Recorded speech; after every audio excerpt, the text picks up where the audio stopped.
Well guys, we got lucky. What I thought was River's heat like a few days ago when we were up in Flagstaff was not heat. Now she is in heat. Her milk is down, she's flagging. She was running the fence by the buck the whole night, and now as she's just started to kind of lose interest a little bit in the buck, now is the time to artificially inseminate. So we're gonna give it a shot and see if it works. There she is over there. I'll show you which one she is. She's right here. You can barely see her, but she's the one that's by the buck, and then all the girls are kind of following her. I think everybody's heats are going to start, like, all start rolling around because Cricket was just in standing heat last night and we bred her to Pokey, which was interesting. It was really dark and hard to catch on camera, but I tried to film the best with my phone. Okay, we've got Cricket in here. This is what late night breeding is like. And we've got Pokey here. She's in heat, she's in standing heat, and we're gonna let him breed her. Not gonna be able to show it on video, but Kevin's as fast as he can taking off the buck apron. And this is how you know, okay, well, she's gonna be looking around and stuff, so it's gonna maybe take a little. Yeah, but this is how you know that a doe's in heat, because stop fighting with the dog. They usually get very interested, and then the does will stand for them. Now they're in a new spot, they gotta search around and stuff for a little bit. But this is the first breeding pair of the season, which is really exciting. So Cricket is officially bred to Pokey, so that we can check her off the list. And now I think everybody's gonna start going into heat, and we're gonna have our fun artificial insemination adventure.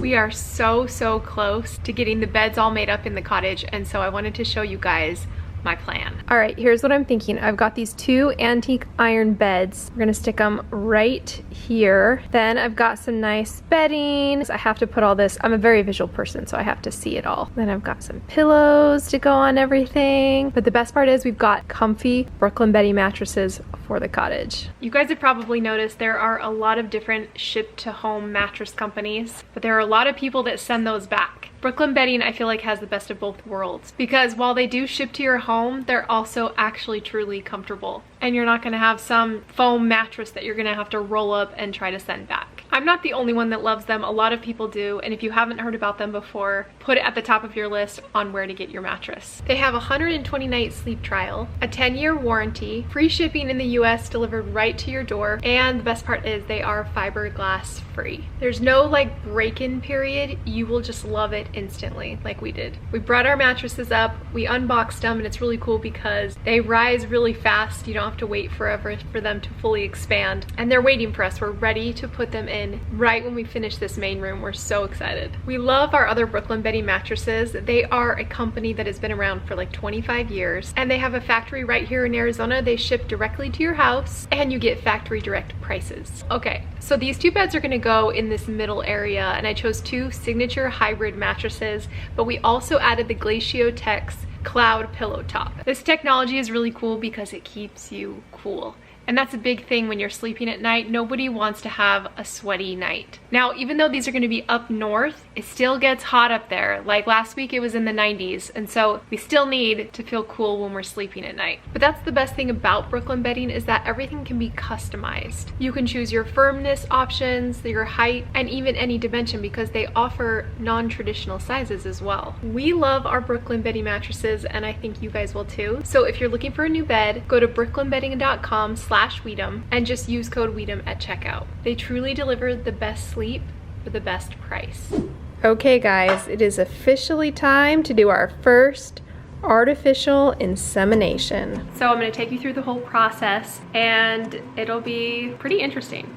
Okay, so the first step was to check her and make sure that the timing is right. Timing is the most important thing with artificial insemination of goats. And the timing has to be right when they're about to go out of heat. Now, I know you guys have seen us breed does like the day that they're in heat, and we do that to try to encourage more doelings. So in the beginning, that egg is sitting at the top, maybe just been released, and as the sperm goes in, you've got sperm that swim faster and sperm that swim slower. And the sperm that are female designated tend to swim slower but live longer. And so that's why when we want dolings, we do the doling method and we breed real early to hopefully, you know, catch her early in ovulation and help those female designated sperm reach the egg. Now with AI, you can't do that because we're using frozen sperm. We have to make it the easiest possible for those little guys. They're not as strong as live sperm. So what we have to do is we have to wait till that egg is traveled down, which is going to be towards the end of ovulation, and then hurry and inseminate, and hopefully they meet each other and everything works out perfectly. So we've been checking River. I think she's at a good point. The cervix looks nice and shiny and wet. This is what you want it to look like, but you want to also see some sort of white streaks or white mucus developing. That means they're coming out of heat, and that's right when we want to catch it. So we checked her just about 10 minutes ago. She looks good. We let her down so that she could go pee and poo. That's important. You want her to just kind of flush out and, you know, get ready for this. And now we're gonna get all of our prep work done inside. All right, now it's time to prep the instruments. First, I'm gonna take this plastic off this sheath cover, and so I can use it to warm up the gun. So basically, I just cover the gun with that piece of plastic and put it in my pants. I know it sounds weird that I'm putting it in my pants, but this is actually the best way to warm up the gun, getting it to your body temperature. It's gonna help not shock the semen when we put it in the gun. So getting it up to about 98 degrees, which is what my body should be. Once that's good to go, I'm gonna fill this thermos with boiling water to activate it. I'll let it sit a few minutes and then I'll empty it and I'll fill it with 95-degree Fahrenheit water. Once we get the right temperature, then we'll seal it, and then we're ready to get the straw out of the tank. I have to make sure and look up on my website who I'm breeding her to so I don't get it wrong. Second guessing myself. Okay, we're breeding River to Moon Station Orion, who is a really sweet buck, I hear. Now, the next part seems easy. Just identify the straw and remove from the liquid nitrogen tank, but it can be a bit tricky. Can't have it in the neck longer than 5 seconds. If you do, then you lower it back down. So, Moon Station Orion is in canister 4.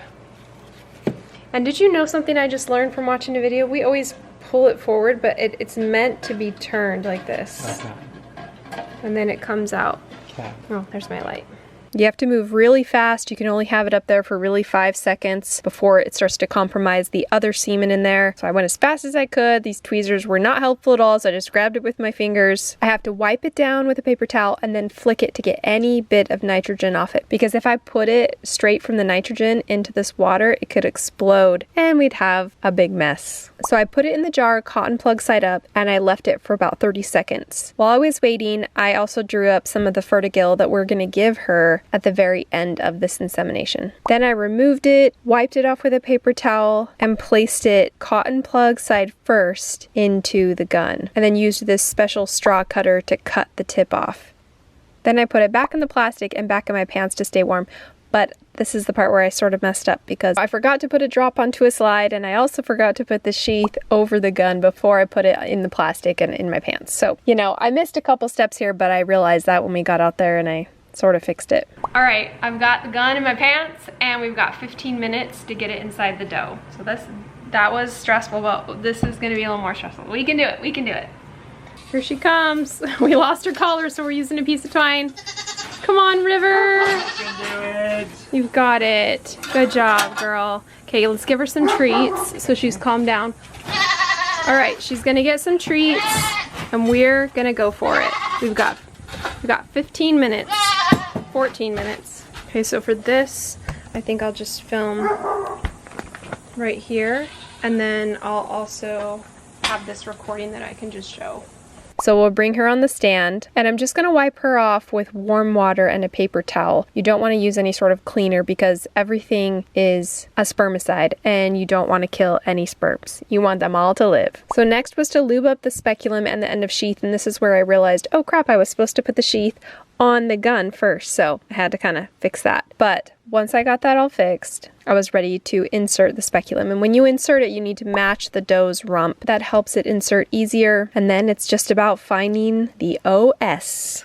The opening to the cervix is called the ostium, or OS for short. So we're looking for that opening, and luckily I see it right here. It seems nice and open, which is a really good sign that this is the perfect timing for her. So I'm going to just go very gently with the end of this gun, which is actually that sheath is on the end of it, and I'm going to try to push through the rings. Now, a goat cervix looks kind of interesting. It kind of looks like this. I'll show an image on screen, and it has little layers to get through. And you have to be really careful because you obviously don't want to puncture anything, and you want to be really gentle. But it would be nice if you get through 1 or 2 of those rings. So what you do is you just very, very gently push, kind of move it around a little bit, and see if the cervix will give a little bit and you can get through one of those rings, which I did. I was able to get through 1 ring, and I decided that was good. I'm not gonna like push more, especially this being technically my first time AIing a doe myself. And I slowly pushed the plunger on the gun for about 5 seconds, and she's officially inseminated.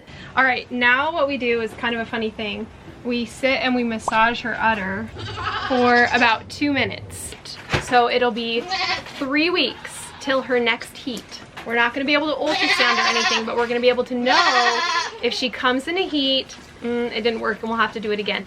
But if she doesn't come into heat in 3 weeks, then guys, we might have a pregnancy. So little River here was officially bred to Moon Station Orion, and I think they'd make a really good pair. So good job. That was actually not too bad. Yeah. It was a little bit stressful getting the semen out of the tank. It was like the tweezers wouldn't grab it, but yeah. I think we got it. She needs her hooves trimmed, but they said don't trim hooves or do anything stressful for the next like 24 hours. Okay. So she's just gonna go hang out and not be stressed. Have fun. All the other goats are being so loud right now because I've been flushing them. Flushing them. Giving them grain means they want more grain. You're fine. All of y'all are fine.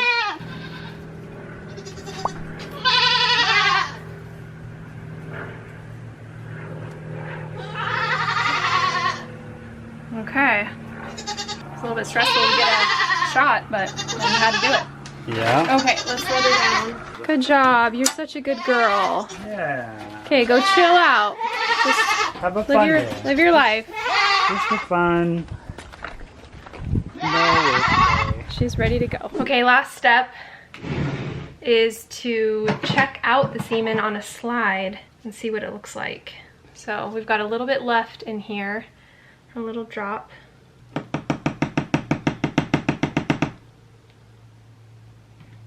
All right, I should have taken a drop first before I did the insemination. Some people recommend that just to check on the semen quality, and I didn't do that. So, can't really see anything. Everything was just so dry, like we're done. Everything's been cleaned out of the little straw. So next time I do it, I'll be sure to do a drop so you guys can see. Okay, we're about 6 hours, 5-6 hours after we AI'd River. And I've heard to help kind of boost your chances, you should do another straw. So we're gonna do that. And this time I'm gonna hopefully get a little bit of the semen so we can look at it on the microscope. Got the gun in my pants, heat up the thermos, get the straw, thaw the straw, wipe the straw, load the straw, cut the straw, and put a drop of semen on the slide so that I can look at it afterwards. Brought River on the stand, turned on all the cameras, and found the OS and inseminated her. So yeah, I'm pretty much a professional at this point. Okay, River, good job. You are so good, River. Such a professional.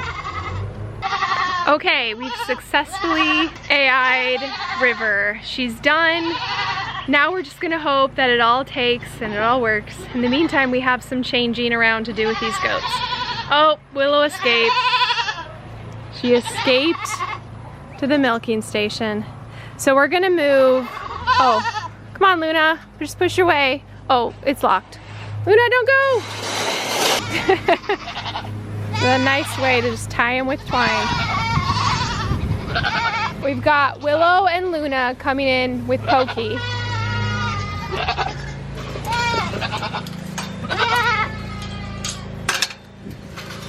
Okay. Go ahead and let the two girls in. Whoa, whoa, whoa, not you guys.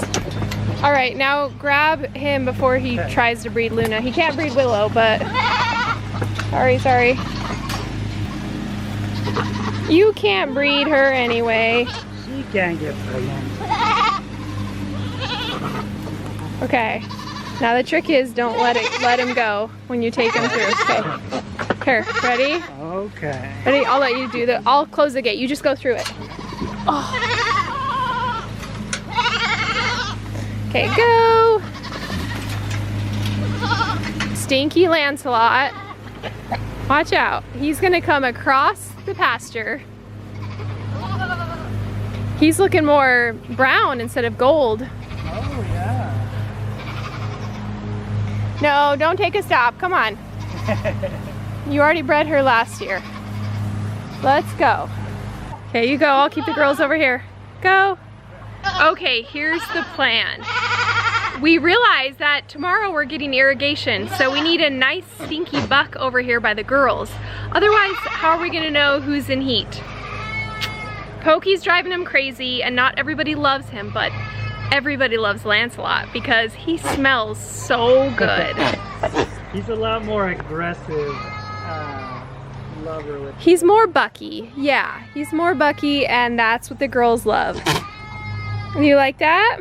So Cricket was bred, like I said before. Now River was AI'd, and we're just waiting on all the rest, including that girl over there, to go into heat. And this is gonna be the best way. But we secured it. We secured it, so there's no way he can get out. And that's Pokey screaming over there because he's used to being with the girls and he's mad.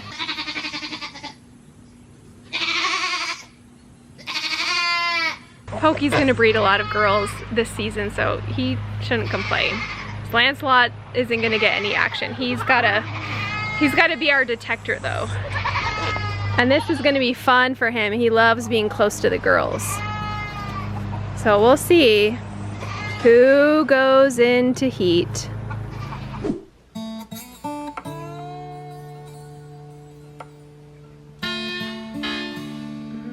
You guys, we have a problem. So I just took the drop of the semen we just used in River, the second straw, and all of the semen is dead. All the sperm are dead. There's not any motility. Now usually they can live out here on the slide for, you know, they'll live for a while out on the slide, so I know that's not the problem.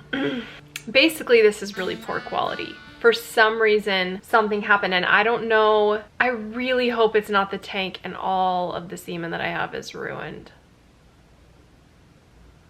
I gotta make a call. Hold on one second. Okay, here's the plan. Okay, so that's really poor quality. I just saw like 1 or 2 little sperms swimming across when they should all look really active. Either that sample is bad, like that one straw is bad, or all of the bucks' straws are bad, the one that I have, the Moon Station Orion, or my whole tank is bad. And so like basically if River if this is successful, it's gonna be like such a long shot, because I know it only takes a few little sperms, but you know, it's like almost impossible for her to get bred at this point. So I'm not quite sure what to do.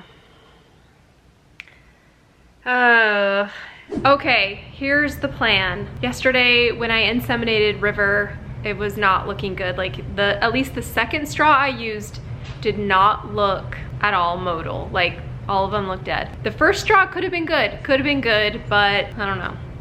So I thawed a 3rd straw of Moon Station Orion, and it was also bad. So I think my only shot now to know what to do, I've talked to the company that I purchased the semen from, and I've talked to the breeders that have been helping me. And the only thing left to do right now is to grab another straw from another buck, just to make sure that my tank is not bad, or that something happened in the tank. So I did that. So I took out a straw of Agape's Prize hard pressed. Kind of a funny name, but I took out a straw of him. He was my cheaper one. Each straw is about between $30 and $50, so every time you use it you're like, ah. But took out a straw of him. I've thawed it the same way that I've thawed the other ones, and I put it on the microscope and we're good. We're good. Wow, that's how it's supposed to look. Look at that. Crazy. Wow, okay, awesome. So that made me happy. At least my whole tank isn't bad. It's just that one buck. For some reason, something happened with that buck. Maybe when I initially put them in, maybe I did something wrong with it or whatever. Frozen semen's like really, really fragile. It's crazy. But there's also semen that people have had in their tanks for 20, 30 years that is still good.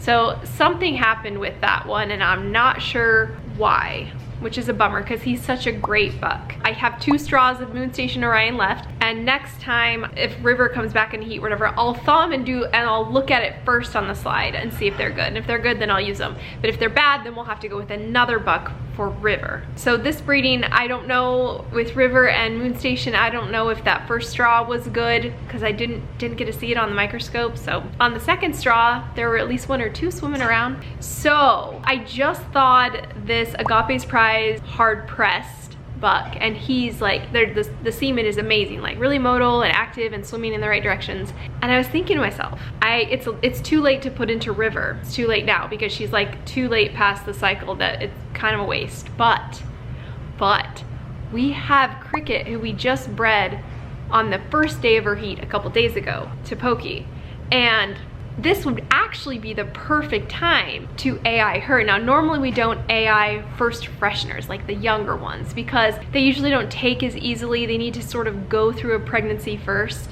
But she's bigger, she's like a bigger doe, and what if we did it? What if we tried it? What if we did it anyway? I have this straw, it's thawed. I better stop talking and just like get to it. So I think we're gonna do it. Let's go outside and let's go ahead and put a straw in Cricket.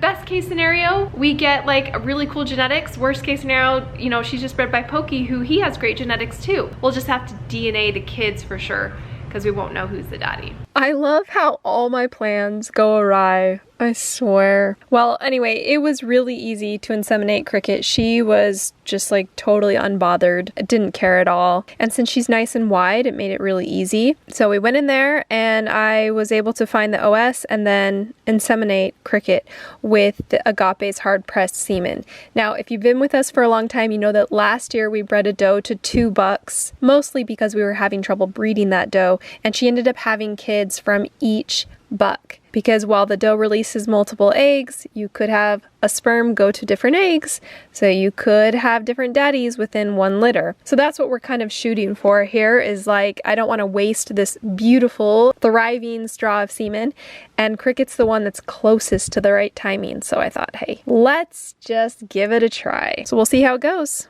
All right, Cricket. It's an interesting breeding, but we'll see if it works. She was actually really good. She was fine with it. She was pretty good. It was pretty easy.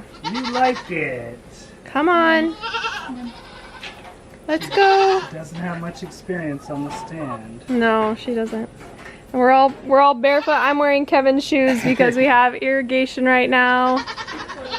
Everywhere. It's a mess. Okay, that wraps up our first artificial insemination experience, which was, I knew there were going to be some bumps along the road, and it's okay. I'm cool with it. I knew that we were going to probably waste some straws as we learn this and everything. It is really, really odd that that semen from Moon Station Orion wasn't good, because that's really rare. Usually the semen's good, and the hardest part of artificially inseminating is getting the timing right with the doe. So I think we got the timing right. And now that I know that my whole tank isn't bad, that makes me feel really good. Now I'm looking any day now, Daphne's gonna go into heat, and then a few days after that, it should be Reba. So I'll get to sample all of the other straws of semen, and I'm definitely gonna check it first. Check it under the microscope first. Make sure it's good before I move forward with insemination. So hopefully you enjoyed this video. Thanks for watching. Hopefully it was very educational and interesting, and hopefully we get some success. We'll see. We got our 2 bucks singing songs back and forth to each other. Here's our 1 buck And then Pokey's over there. We had to put our smelliest buck over here because with this irrigation, the girls will not even touch it. They just sit there and smell it, and they don't want to walk in it at all. If one of these girls goes into heat, they will come and they will stick themselves to the fence right here next to Lancelot because he smells really, really good for breeding. Look at, he's doing the Elvis lip thing. Good job, Lancelot, you're doing good. Right, girls? You don't want to get in this irrigation. It's like hot lava. Can't even get close to it. But the birds, they love the irrigation. Well, what a fun adventure that was. I know YouTube normally doesn't like these artificial insemination videos, but I think they'll let me continue to put them up. So hopefully we have some more does going into heat and we can dip back into that tank and hopefully have some viable semen next time. In the meantime, if you'd like to see the DNA results of last year's, or it was earlier this year's kidding, where Reba had kids from both bucks, you can go ahead and see here.